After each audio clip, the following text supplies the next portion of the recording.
Allez, on va se pencher sur un sujet vraiment essentiel pour quiconque en France consomme légalement des produits à base de CBD et conduit une voiture. Et c'est là qu'on tombe sur un paradoxe. Assez déroutant, il faut bien le dire. Un produit qu'on a le droit d'acheter en toute légalité pourrait en fait mener à une infraction très sérieuse derrière le volant. C'est un vrai casse-tête. Pour vraiment comprendre pourquoi ce risque existe, il faut regarder ce que dit la loi et vous allez voir, elle est d'une sévérité assez surprenante. Alors, ce qu'il faut vraiment retenir ici, c'est le principe de base. La loi, elle, ne plaisante pas. C'est la tolérance zéro pour le THC, la fameuse molécule psychoactive. Pas de seuil, rien du tout. La simple présence suffit à caractériser l'infraction. Et le point crucial, c'est que la justice a été très claire là-dessus. La loi ne fait absolument aucune distinction. Peu importe si le THC vient d'un produit CBD légal ou de cannabis illégal, pour le code de la route, c'est la même chose. Et ce schéma illustre parfaitement le cœur du problème. Les tests salivaires qu'on utilise sur le bord de la route, eh bien ils sont conçus pour chercher une seule chose, le THC, pas le CBD. Du coup, même une toute petite trace de THC, et hop, le test devient positif. Bon, la question qui vient tout de suite, c'est combien de temps ce risque dure après avoir consommé? Et puis, surtout, qu'est-ce qui se passe concrètement si on est contrôlé positif? Alors attention, la durée de détection du THC, ce n'est pas un chiffre fixe, loin de là. Ça dépend de plein de choses. La fréquence de consommation, bien sûr, mais aussi le métabolisme de chaque personne, son poids, sa génétique et même le type de produit utilisé. Et là, regardez bien ce graphique, parce que la différence est spectaculaire. Pour une consommation occasionnelle, on parle de quelques heures, entre 6 et 48 heures. Mais pour un usage régulier, plusieurs fois par semaine, ça grimpe en flèche. On peut aller jusqu'à 8 jours, c'est énorme. Passons maintenant aux conséquences juridiques, et elles sont vraiment lourdes.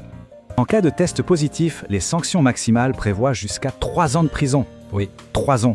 Côté finance, ce n'est pas mieux. L'amende peut monter jusqu'à 9 000 €. Et pour le permis de conduire, c'est automatique. C'est un retrait de 6 points, d'un coup. Mais ce n'est pas tout. Le permis peut être suspendu, voire annulé pour 5 ans. Le véhicule peut être immobilisé et même confisqué. Et bien sûr, si c'est une récidive, les peines sont tout simplement doublées. Alors, maintenant qu'on a bien conscience des risques, voyons les solutions concrètes pour éviter de se retrouver dans cette situation et conduire l'esprit tranquille. La stratégie la plus sûre, c'est de bien choisir son produit. Il n'y a qu'une seule garantie absolue, les produits certifiés 0% de THC. On parle ici d'Isola ou de Broad Spectrum. Avec eux, le risque est nul.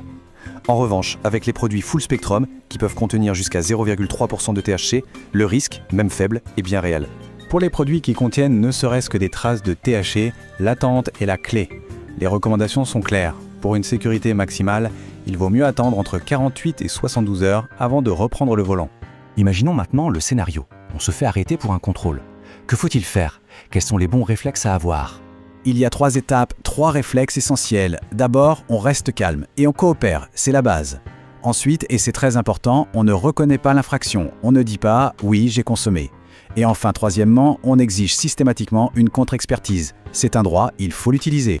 Pour se défendre, prouver sa bonne foi peut aider. Donc une bonne précaution, c'est de tout garder. Les factures d'achat, les certificats d'analyse si le vendeur en fournit, et de laisser les produits dans leur emballage d'origine. Ça peut servir. Bon, pour finir, on va résumer tout ça en 5 points clés, vraiment les informations les plus importantes à garder en tête. Alors voilà les 5 points à retenir. 1. Tolérance zéro, la moindre trace de THC est une infraction. 2. Les délais de détection varient énormément. 3. La prudence maximale, c'est d'attendre 48 à 72 heures. 4. La seule garantie, c'est de choisir des produits à 0% de THC. Et 5. En cas de contrôle, il faut toujours exiger la contre-expertise. Tout ça nous amène finalement à une question plus large. Est-ce que le fait qu'un produit soit légal nous décharge de toute responsabilité quand on l'utilise? En fin de compte, la loi est ce qu'elle est et elle est très claire. La meilleure défense, ça reste la prudence et l'information. C'est vraiment le meilleur outil pour conduire de manière sûre et responsable.